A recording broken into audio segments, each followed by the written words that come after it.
Hello മക്കളെ, hi, എല്ലാവർക്കും നമസ്കാരം. എല്ലാവരെയും ഞാൻ എൻ്റെ മറ്റൊരു വീഡിയോയിലേക്ക് സ്വാഗതം ചെയ്യുന്നു. ഇന്നത്തെ നമ്മൾ വീഡിയോയിൽ ഡിസ്കസ് ചെയ്യാൻ പോകുന്നത് USSുമായി ബന്ധപ്പെട്ട് നമുക്ക് ചോദിക്കാൻ സാധ്യതയുള്ള സാമൂഹ്യ ശാസ്ത്രത്തിലെ SS വളരെ ഇമ്പോർട്ടൻ്റ് ആയിട്ടുള്ള കുറച്ച് ചോദ്യങ്ങളും അതിൻ്റെ ഉത്തരങ്ങളുമാണ്. കൃത്യമായിട്ട് എന്ത് ചെയ്യുക, നിങ്ങൾ ഓരോ ചോദ്യങ്ങൾ പറയുന്ന സമയത്തും എന്ത് ചെയ്യാതെ നിങ്ങൾ ഒന്നുകൂടി ഒന്ന് പറഞ്ഞ് പഠിക്കുക. അതേപോലെ ചോദ്യങ്ങളും ഉത്തരങ്ങളും നിങ്ങളെ നോട്ട് ബുക്കിലേക്ക് എഴുതിയെടുത്ത് പഠിക്കാൻ ശ്രമിക്കുക. നമ്മൾ നേരെ ആദ്യത്തെ ചോദ്യത്തിലോട്ട് പോകുന്നു. നമുക്ക് ആദ്യത്തെ ചോദ്യം ഇതാണ്: അക്ബറുടെ സദസ്സിലെ ഏറ്റവും പ്രശസ്തനായ കവി ആരാണ്? അക്ബറിൻ്റെ സദസ്സിലെ ഏറ്റവും പ്രശസ്തനായ കവി എന്നറിയപ്പെടുന്നത് ആരാണ് എന്നാണ് ചോദ്യം. 4 ഓപ്ഷനുകൾ, option A, B, C, D എന്നിവ നൽകിയിട്ടുണ്ട്. ഫെയ്സി ആണോ, അബുൽ ഫസൽ ആണോ, തുളസീദാസ് ആണോ, ജയദേവനാണോ എന്നാണ് നിങ്ങൾ പറയേണ്ടത്. ആരാണ്? യെസ്, ഉത്തരം തുളസീദാസ്. നമുക്കറിയാം ഇന്നാണല്ലേ. അടുത്ത ചോദ്യത്തിലോട്ട് പോയാലോ അല്ലേ? നേരെ അക്ബർ പ്രോത്സാഹിപ്പിച്ച ഗ്വാളിയോറിലെ സംഗീതജ്ഞനാരാണ്? സൂർദാസ്, ബീർബൽ, തൊഡർമാൾ, താൻസൻ. ഓക്കെ, അക്ബർ പ്രോത്സാഹിപ്പിച്ച ഗ്വാളിയോറിലെ ആ ഒരു വളരെ പ്രസിദ്ധനായ സംഗീതജ്ഞനാണ് താൻസൻ. ഓക്കെ, നമ്മൾ കഴിഞ്ഞ പാഠപുസ്തകത്തിൽ പഠിക്കാനുള്ള ഒരാൾ കൂടിയാണ് താൻസൻ. റെഡിയല്ലേ? അടുത്ത ചോദ്യം: അക്ബറുടെ സദസ്സിലെ അന്ധകവി ആരാണ്? രാംദാസ്, സൂർദാസ്, ഫെയ്സി, താൻസൻ. ഓക്കെ, സൂർദാസ് ആണ് അക്ബറുടെ സദസ്സിലെ അന്ധകവി. റെഡിയാണല്ലോ? അടുത്ത ചോദ്യം: അക്ബറുടെ റവന്യൂ മന്ത്രി ആരാണ്? തൊഡർമാൾ, മാൻസിംഗ്, ബൈറാം ഖാൻ, ഫെയ്സി. ഇതിൽ അക്ബറുടെ റവന്യൂ മന്ത്രി എല്ലാം നമ്മൾ പറഞ്ഞു പോകുന്നുണ്ട് കേട്ടോ, ആരെയും നിങ്ങൾ വിട്ടു പോകുന്നില്ല. അപ്പോൾ അക്ബറുടെ റവന്യൂ മന്ത്രി ആര് എന്ന ചോദ്യം നിങ്ങളോട് ചോദിക്കുകയാണെങ്കിൽ എന്ത് ചെയ്യുക? തൊഡർമാൾ എന്നുള്ള ഓപ്ഷൻ A ആണ് നിങ്ങൾ ബബിൾ ചെയ്യേണ്ടത് കേട്ടോ. റെഡിയാണല്ലേ?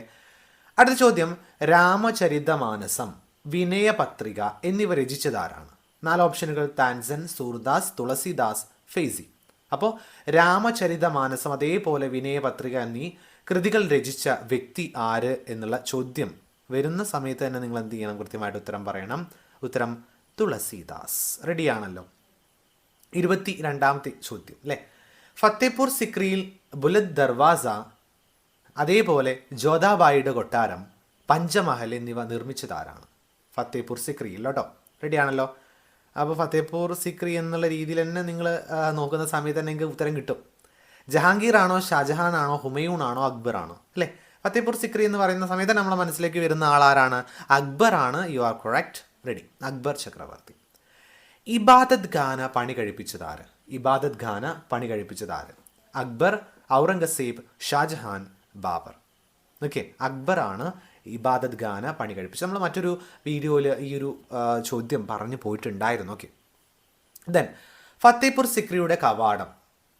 Okay, A, B, C, D എന്നിവയിൽ ഏതാണ് ഫത്തേപൂർ സിക്രിയുടെ കവാടം? Guni Darwaza, India gate, Buland Darwaza, Charminar. Okay, നിങ്ങൾക്ക് അറിയാം എന്താണ്? ബുലന്ദ് ദർവാസയാണ് ഫത്തേപൂർ സിക്രിയുടെ കവാടം എന്നറിയപ്പെടുന്നത്. ഏത് പ്രദേശം കീഴടക്കിയതിൻ്റെ സ്മരണയ്ക്കാണ് അക്ബർ ബുലന്ദ് ദർവാസ നിർമ്മിച്ചത്? ഓക്കെ, നമുക്കറിയാം ഫത്തേപൂർ സിക്രിയുടെ കവാടമാണ് ബുലന്ദ് ദർവാസ. ഈ ഒരു കവാടം ഏത് പ്രദേശം കീഴടക്കിയതിൻ്റെ സ്മരണയ്ക്കായിട്ടാണ് അക്ബർ നിർമ്മിച്ചിട്ടുള്ളത്? ഓക്കെ, റെഡിയാണല്ലോ? കാശ്മീരാണോ, സിന്ധാണോ, ഗുജറാത്താണോ, മാൽവയാണോ? അതെ, ഗുജറാത്ത്. റെഡിയല്ലേ? അടുത്ത ചോദ്യം: അക്ബറുടെ ആരാധ്യ പുരുഷനായിരുന്ന ഷെയ്ഖ് സലീം ചിസ്തിയുടെ ശവകുടീരം എവിടെയാണ് സ്ഥിതി ചെയ്യുന്നത്? ലാഹോർ, ഫത്തേപൂർ സിക്രി, കാബൂൾ, ഡൽഹി. എവിടെയാണ്? അതെ, ഉത്തരം ഫത്തേപൂർ സിക്രി. അക്ബറുടെ കാലത്തെ മന്ദിരങ്ങൾ പ്രധാനമായും എന്ത് ഉപയോഗിച്ചായിരുന്നു നിർമ്മിച്ചിട്ടുണ്ടായിരുന്നത്? ചുവന്ന മണൽക്കല്ല്, വെളുത്ത മണൽക്കല്ല്, കരിങ്കല്ല്, മാർബിൾ. ഏതാണ്? അതെ, ചുവന്ന മണൽക്കല്ല് ഉപയോഗിച്ചിട്ടായിരുന്നു അന്ന് അക്ബറുടെ കാലത്ത് മന്ദിരങ്ങൾ പ്രധാനമായിട്ടും. അത് ഇപ്പോഴും നമുക്ക് എന്ത് ചെയ്യാം? പോയാൽ കാണാൻ സാധിക്കുന്നതാണ്. റെഡിയല്ലേ? ഏത് മുഗൾ ചക്രവർത്തിയുടെ കാലമാണ് ഹിന്ദുസ്ഥാനി സംഗീതത്തിൻ്റെ അഗസ്റ്റിയൻ കാലഘട്ടം എന്നറിയപ്പെടുന്നത്? ജഹാംഗീർ, അക്ബർ, ഷാജഹാൻ, ഹുമയൂൺ. ഉത്തരം അക്ബർ ചക്രവർത്തി. അടുത്ത ചോദ്യം നോക്കാം നമുക്ക്. അടുത്ത ചോദ്യം എന്താണ്? എവിടെ നിന്നാണ് അക്ബർ മനസബ്ദാരി സമ്പ്രദായം കടം കൊണ്ടത്? അഫ്ഗാനിസ്ഥാനിൽ നിന്നാണോ, തുർക്കിയിൽ നിന്നാണോ, മംഗോളിയയിൽ നിന്നാണോ, അതോ പേർഷ്യയിൽ നിന്നാണോ എന്നാണ് ചോദ്യം. ഉത്തരം തുർക്കിയിൽ നിന്നാണ് അക്ബർ മനസബ്ദാരി സമ്പ്രദായം കടമെടുത്തത്. അടുത്ത ചോദ്യം, അക്ബറെ ഏറ്റവും കൂടുതൽ സ്വാധീനിച്ച അന്യമതം ഏത്?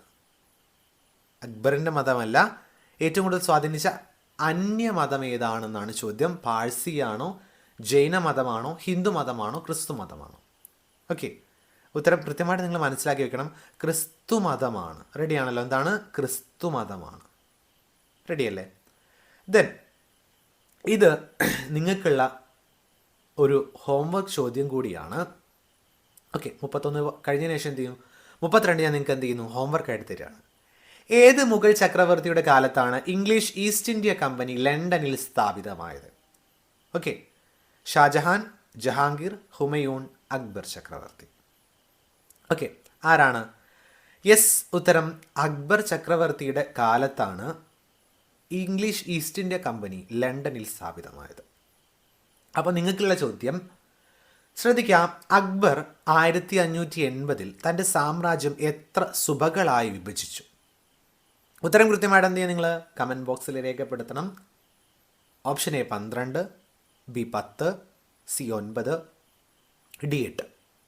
ഓക്കെ, അപ്പോൾ അക്ബർ 1580 തൻ്റെ സാമ്രാജ്യം എത്ര സുബകളായി വിഭജിച്ചു എന്നത് കൃത്യമായി കമൻറ്റ് ബോക്സിൽ രേഖപ്പെടുത്തുക.